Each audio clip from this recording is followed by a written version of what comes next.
सबको जय मसीह की। प्रभु यीशु मसीह की जीवत हजूरी में आप सबका स्वागत है।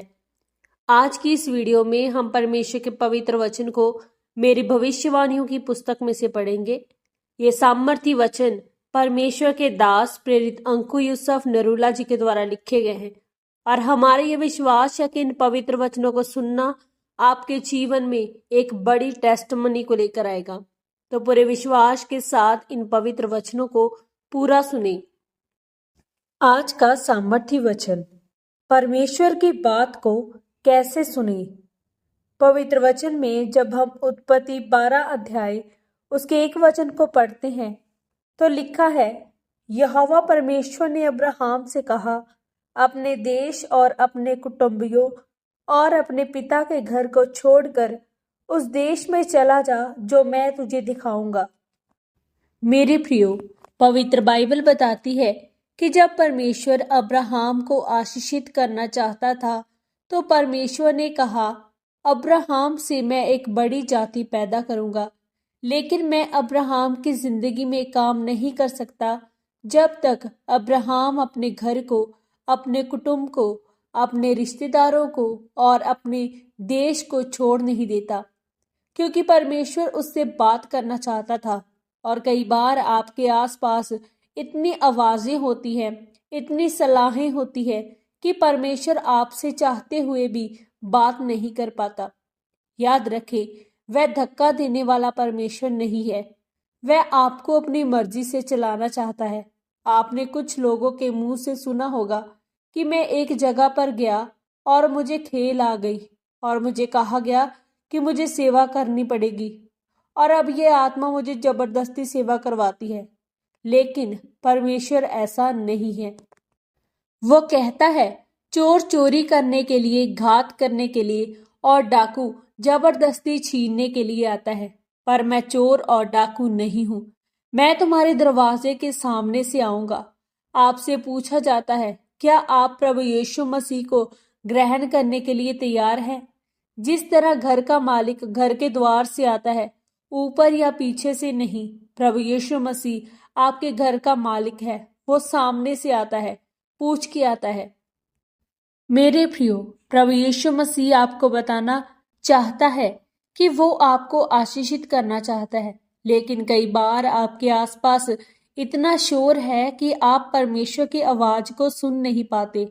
और जब तक आप परमेश्वर की आवाज के अनुसार नहीं चलेंगे, आप उस चीज को कभी हासिल नहीं कर सकते जिसके लिए परमेश्वर ने आपको बुलाया है, जिसके लिए आप पैदा हुए हैं।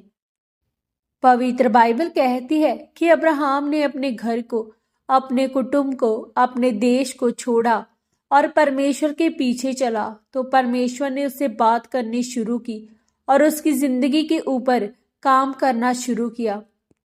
जब परमेश्वर आपको कहता है कि तुम मेरी निज प्रजा हो, तुम मेरे चुने हुए लोग हो, तुम राजपदधारी हो, तुम याजकों का समाज हो, इसका मतलब परमेश्वर ये कहता है कि तुम दुनिया से अलग किए हुए लोग हो। तुम दुनिया में रहते तो जरूर हो, पर दुनिया के नहीं हो। तुम दुनिया के जैसे सोचने के लिए और काम करने के लिए पैदा नहीं हुए हो। मैंने तुम्हें दुनिया में से चुन लिया है ताकि मैं तुम्हारी जिंदगी के ऊपर काम करूं। इसीलिए तुम मेरी आवाज को सुनो और बहुतेरों के लिए आशीष का कारण बनो।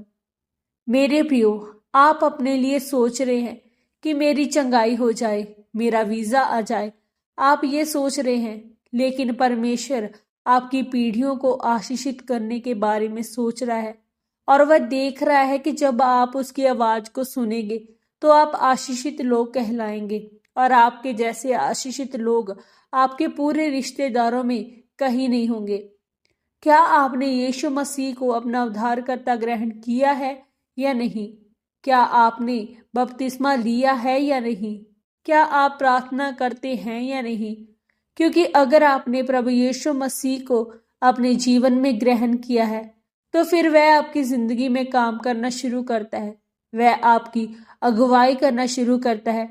फिर आप उस लाइन में चले जाते हैं जहां आपको सिर्फ सफलता मिलेगी, आशीष मिलेगी। आमीन। पवित्र वचनों के अनुसार अंगीकार। सर्वशक्तिमान परमेश्वर, इस वचन के लिए मैं आपका धन्यवाद करती हूँ।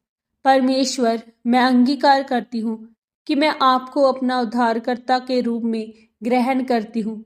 आपको अपना संपूर्ण जीवन समर्पित करती हूँ। प्रभु यीशु मसीह के पवित्र और सामर्थी नाम में हम मांगते हैं। आमीन, आमीन और आमीन। आज के इस पवित्र वचन के पढ़े और सुने जाने के द्वारा परमेश्वर आप सबको बहुतायत से आशीषित करे। सबको जय मसीह की।